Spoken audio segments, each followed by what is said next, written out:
No, porque nunca lo dije, pero ahora lo digo. Hola, ¿qué tal amigos cuineros? Buen día, buenas tardes, buenas noches. Eh, Hace tiempo que tengo ganas de hacer un video y bueno, surgió que justo tengo la caja de Queen 1, el recientemente rebautizado disco debut de Queen, y quería hacer un unboxing, un video de desembalaje de la caja y de algunos productos relacionados. Y dejarles algunas impresiones sobre este lanzamiento que se hace el día de mañana, viernes 25 de octubre de 2024. Quiero agradecer a Queen y a la gente de Universal que me enviaron este tremendo paquete y vamos a empezar a ver ya mismo el contenido. En primer lugar tenemos el LP, prensado en vinilo negro de 180 gramos en Alemania. Una belleza realmente, esta tapa nueva. Tiene la mezcla 2024 que incluye el tema Bad the Swine entre Greg Rat y My Fairy King, que era el lugar donde iba a estar originalmente.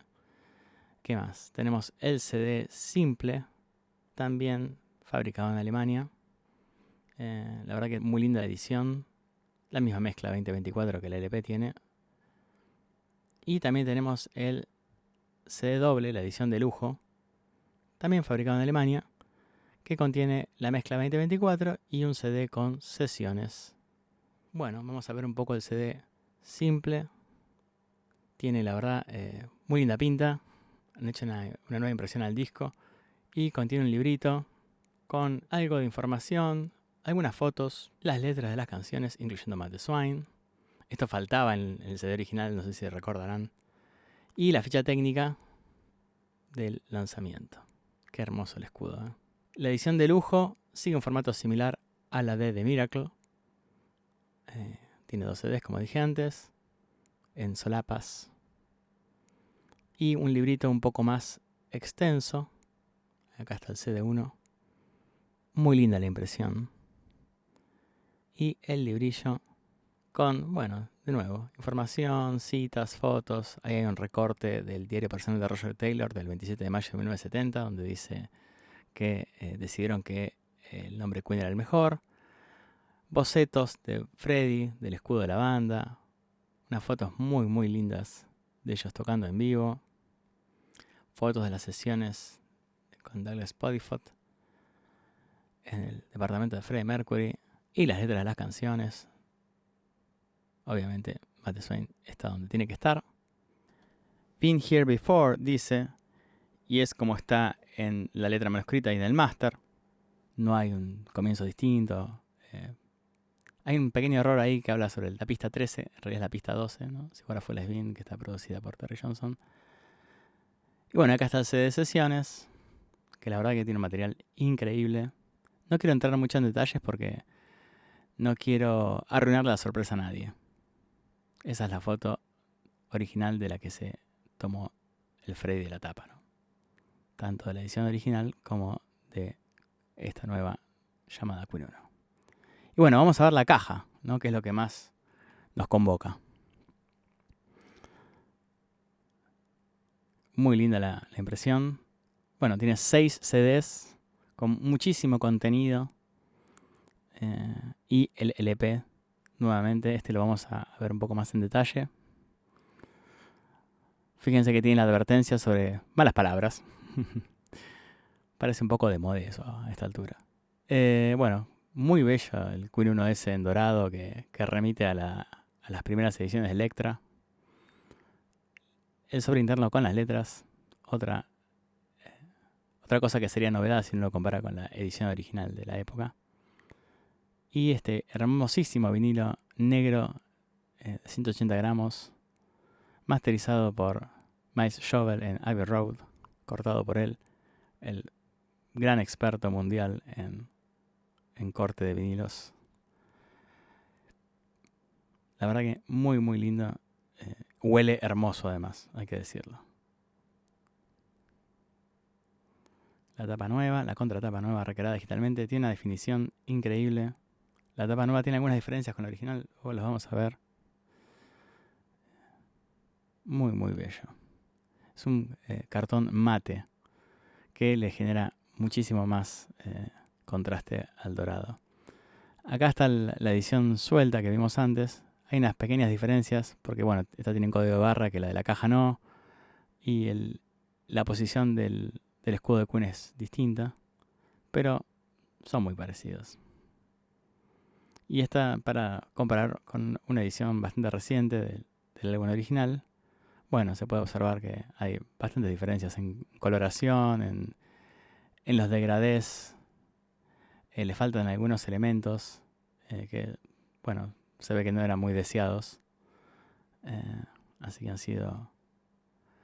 sido eliminados por Brian May, que boceteó la tapa de este disco originalmente.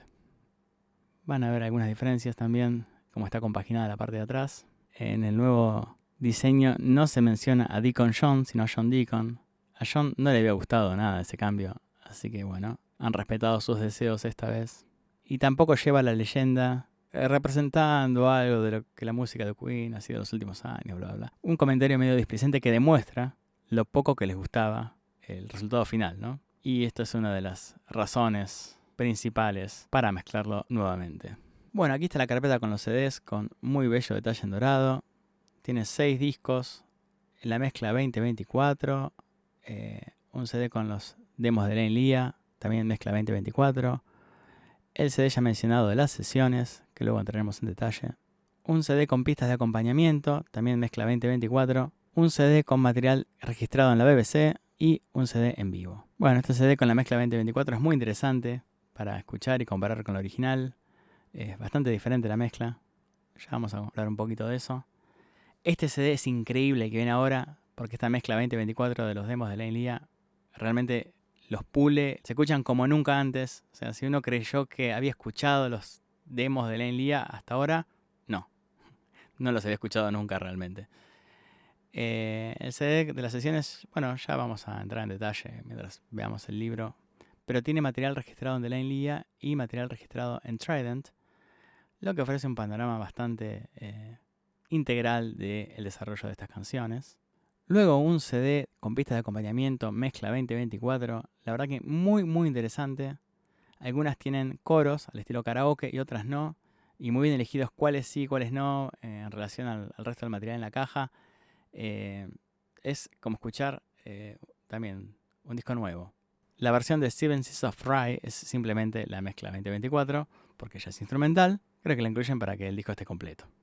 El CD5 contiene material de este álbum, de las sesiones 1, 2, 3 y 4, grabadas para la BBC. Es interesante este disco, más allá de que este material ya lo teníamos en la caja de On Air, lanzada en 2016, porque ofrece otra ventana a las sesiones de grabación del álbum. Ustedes saben que muchas de estas versiones de la BBC están basadas en pistas bases preliminares grabadas en Trident, a la que después Queen le agregó sobregrabaciones de guitarra, voces, para generar la versión. Y hay otras versiones que están grabadas en vivo, con lo cual también complementan un poco el material que está en el disco siguiente. Entiendo que la inclusión de este material, más allá de que la caja busca hacer algo integral, es para darle una mano a la BBC, ¿no? Estas son grabaciones propiedad de la BBC. El CD6 contiene 13 pistas en vivo de canciones de este álbum o de esta época.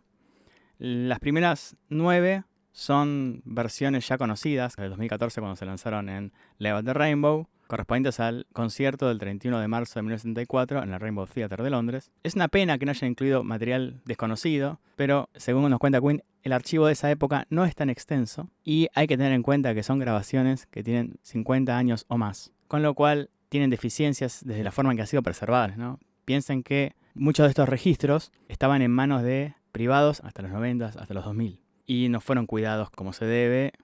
Así que muchos de los registros que sabemos que Queen posee en su archivo, lamentablemente no están en condiciones de ser utilizados. Así que bueno, primó el criterio de la mejor versión disponible, tanto de la ejecución como del sonido. No obstante, hay 4 pistas muy muy interesantes. Hangman y Doing All Right, tomadas del concierto realizado el 12 de marzo de 1976 en el Sports Arena de San Diego, última fecha de la gira de A Night at the Opera por Estados Unidos. Y la verdad, la versión de Hangman es muy muy buena, la versión de Doing All Right es increíble y se escuchan muy, pero muy muy bien. Luego hay un par de perlitas correspondientes al registro más antiguo en el archivo de Queen, un cassette grabado el 23 de agosto de 1970, en un concierto en el Imperial College de Londres. Este es el 4º recital de Queen en su historia y el segundo en Londres, y el bajista era un Barry Mitchell. Las grabaciones, la verdad que están muy buenas, considerando obviamente el soporte y la edad. Se escuchan un poco mejor que, por ejemplo, el material de Ibex en la caja de Freddie Mercury. Y bueno, de ahí tenemos Jesus, que es una gran sorpresa. No se conocía hasta ahora ninguna versión en vivo. Y I'm a Man, un cover que Queen hizo repetidas veces a lo largo de los años. Es interesante escuchar la voz de Freddie en estas interpretaciones. Todos sabemos que Queen interpretaba material propio más allá de este, ¿no? Algunas de esas canciones quedaron en lanzamientos siguientes, como See What a Fool I've Been, She Makes Me, Stone Cold Crazy, ¿no? Pero aún así hay canciones de este álbum que Queen hizo en vivo y lamentablemente no están en este CD, como por ejemplo The Night Comes Down o Matt the Swine. Acá creo que lo que se puede pensar es que lamentablemente el archivo no tenía ningún registro utilizable, pero por suerte en el CD sesiones hay versiones tocadas en vivo en el estudio de esas canciones, a las que básicamente le faltarían los coros para hacer una versión en vivo. Luego están estas 4 reproducciones en cartón brillante de las fotos de los miembros de la banda, fotos de la época, muy lindas tomas realmente, y una reproducción en afiche grande de 24 pulgadas por 24 pulgadas de lo que es la contratapa del álbum, así uno no tiene que andar mirando las fotos individuales con lupa, como hasta ahora. La verdad que esta reconstrucción digital es muy, muy acertada. Y bueno, y el libro tiene 108 páginas, con un montón de fotografías, afiches, bocetos, diarios, muchas letras manuscritas. La verdad que la información visual es abrumadora, hay un montón de información visual, no tanto texto, y está ordenado de una forma un poco errática, pero bueno, tiene secciones como Delaine Lea, el marquí. Y bueno, mientras vemos este bellísimo libro, quiero hablar un poco de las sesiones. Es una obra de material prácticamente inédito de Delaine Lea, de Trident, lo cual hace muy interesante este disco, porque como ustedes saben, Queen grababa en vivo las pistas base, generalmente batería, bajo y piano, pero en estas primeras sesiones lo que se solía hacer era batería, bajo, guitarra acústica. Freddie no se sentía tan cómodo con el piano y Brian no querría hacer tanto ruido con su Red Special. Entonces se grababa la guitarra acústica, que muchas veces después no se utilizaba en la mezcla, ¿no? Y además Freddie lo que sí hacía era grabar una guía vocal. ¿Qué es una guía vocal? Es simplemente una especie de ensayito de una posible línea vocal, y la única función que tiene es ayudar a los músicos a no perderse, a saber en qué lugar de la canción están. Si hay un solo, Freddie muchas veces lo tararea. Si hay espacios para agregar luego sobre grabaciones, muchas veces Freddie es el que cuenta los tiempos del compás. Por ejemplo, en Great Rat está la guía vocal en el Take 1 de Trident, que es uno que ya se había escuchado en alguna convención del fan club de Queen, y bueno, Freddie, por ejemplo, tararea el solo. La que no tiene guía vocal es More Times Rock and Roll, porque obviamente la haría Roger y Roger no puede cantar porque se va a colar por los micrófonos de la batería. Y luego hay algo muy muy interesante, que son 2 canciones, justamente Keep Yourself Alive y Liar, los que luego fueron sencillos, que tienen una pista base que se promovió a Master y se empezaron a hacer las sobregrabaciones, ¿no? Las guitarras, la percusión, el órgano en Liar, los coros, la voz principal, se editó, se mezcló y luego Queen decidió que querían volver a grabar. Y es muy interesante ver qué es lo que Queen consideró en algún momento una versión final y luego se arrepintió. En particular la de Keep Yourself Alive, una mezcla distinta de esta misma versión aparecía en algún que otro acetato, pero no quiero contar más nada. Salvo que la inclusión del material de Delaine Lea es muy bienvenida, porque permite experimentar algo que solamente conocíamos por palabras de Brian May. El prodigioso desarrollo de la voz de Freddie Mercury en el cortísimo lapso entre el 10 de diciembre de 1971, cuando graban una prueba de See What a Fool I've Been, un antiguo tema ya de la época de Smile, y el 7 de enero de 1972, cuando registran The Night Comes Down. Y ya que estamos, también quiero hacer un comentario sobre la mezcla 2024. Se habló bastante, aun cuando todavía la mayoría de la gente no la había escuchado. Obviamente es una mezcla muy diferente a lo que estamos acostumbrados a escuchar, que es justamente la idea, ¿no? Queen quiso recrear lo que ellos tenían en la cabeza o lo que recuerdan 50 años después, utilizando los multipistas que fueron transferidos y luego se hizo una mezcla en el dominio digital con tecnología contemporánea. Porque bueno, Queen era una banda que ni siquiera tenía contrato discográfico, no era una prioridad de la productora Trident, y a su vez era todavía menos prioridad dentro del estudio Trident, en el que grababan muchos artistas, le iba muy bien, vendía muy bien. Así que bueno, Queen se quedó con las ganas de tener la música como ellos la querían, ¿no? Entonces, bueno, se justifica un poco esta mezcla, también por la inclusión de Matt the Swine, que, dicho sea de paso, esto lo quiero dejar bien claro, está ubicada donde tenía que estar y de la forma en que tenía que estar. No era un tema que estuviera enganchado con el anterior o con el posterior. Eso que quede clarísimo, porque escuché algún comentario al respecto. No sé dónde sacaron esa información, es totalmente incorrecta. Sé que es una cosa que algún aficionado podría haber especulado hace unos 20 años, pero la realidad es que no hay ninguna evidencia concreta al respecto. Decía, la mezcla es bastante distinta, se escucha mucha diferencia en cómo están ecualizadas las baterías, cómo está el ambiente de la batería, que era una de las cosas que más le preocupaba a Roger, el ambiente de la guitarra, que era una de las cosas que más le preocupaba a Brian. Se ha cambiado bastante el panorama estéreo, se ha expandido en los coros, en las guitarras, se escuchan muchísimas cosas más gracias a eso, no solamente a cambios en el volumen, sino también en cambios en lo que se conoce como paneo. Bueno, está el tema del autotune que causó tanta controversia. Sí hay corrección de afinación manual en The Night Comes Down. No es muy fuerte. Realmente, si uno no conociera la canción original, probablemente no se daría cuenta. ¿Es necesario o no es necesario? Bueno, es una decisión artística, ¿no? Así uno podría cuestionarse todo lo que hizo Queen hasta ahora. Yo creo particularmente que en The Night Comes Down quizás lo puedan justificar por el hecho de que esa canción es un demo. Y probablemente Freddie, de haber sabido que iba a estar en el disco en su momento, cuando la grabó, hubiera seguido grabando hasta lograr la perfección a la que nos tenía acostumbrados. No veo que sea tampoco grave, ¿no? ¿Se podría haber dejado como estaba? Sí, se podría haber dejado como estaba. Pero, por otra parte, como estaba, está en la mezcla 2024 de los demos de Lenlia, que, como dije antes, allí no se cambió el concepto de la mezcla, se respetó la mezcla original, solamente que se escucha mucho mejor. Lo que siempre dijeron de Lenlia es que a ellos les gustaba cómo sonaba la canción. Bueno, yo creo que la cambiaron mucho, básicamente porque en el disco 2 está el mismo demo, la misma performance, una mezcla 2024 hermosa que se escucha bárbara, sin ninguna modificación, ¿no? Piensen que The Night Comes Down es una canción que se agregó a último momento. Está contada la anécdota en el libro. Originalmente habían sacado Matt the Swine y el disco había quedado con una canción menos. Así que uno puede optar por no escucharla, ¿no? Quizás eso sería el reflejo más fiel de lo que era el disco en la cabeza de Queen en esa época. Por último, quería decir que a mí la caja me encanta. Ofrece un verdadero túnel en el tiempo a una época donde Queen se estaba formando. Desde el punto de vista del material, del sonido, del trabajo minucioso que hay en muchos aspectos, de lo integral que resulta, hay poco que reprocharle. Yo lo que les digo es que no se la pierdan. No tienen por qué tener la caja física. Todo este material va a estar disponible en plataformas. Escúchenlo, analícenlo, disfrútenlo.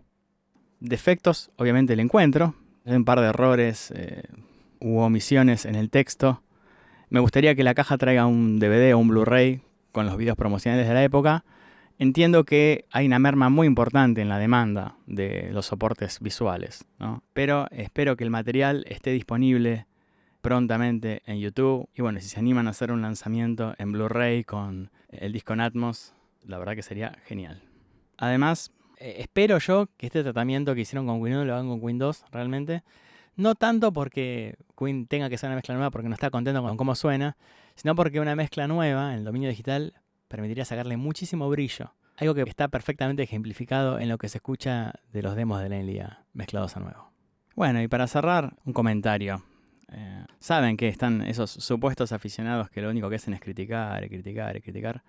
Hay gente que hasta ha hecho reseñas de esto antes de tenerlo en las manos, antes de escucharlo, lo cual, bueno, escupen veneno, dicen, y sí, pero se envenenan ellos, ¿no? Es una pena porque les impide disfrutar de todo lo bueno que nos está dando Queen, especialmente en lo que es material de archivo, es la mejor época realmente. La verdad que Queen desde el año 2011 ha estado editando enorme cantidad de material, si no cuentan la cantidad de minutos de material previamente inédito que han lanzado es sin precedentes, entre discos en vivo, remezclas, sesiones de grabación y todo eso. Yo entiendo que cada lanzamiento genera expectativas, pero hay que tratar de mantenerlas a un nivel razonable, con respecto a la industria, en relación a la estrategia de la banda, y también considerando el material de archivo que existe y que se puede utilizar. Muchas veces lo que veo son críticas en base a mí me gustaría que. Son simplemente deseos en base a expectativas poco realistas desde la ignorancia, ¿no? Desde no conocer el material, desde no conocer la industria. Así que bueno, siento pena por ellos realmente. Les dejo una reflexión musical, a ver si abren su corazón.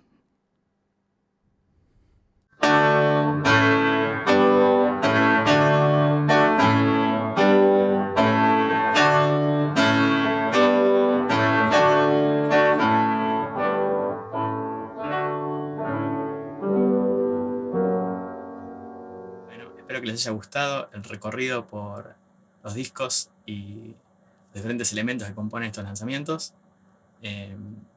Quedo a la espera para escuchar sus comentarios sobre la caja, el disco de sesiones, la mezcla nueva de Queen.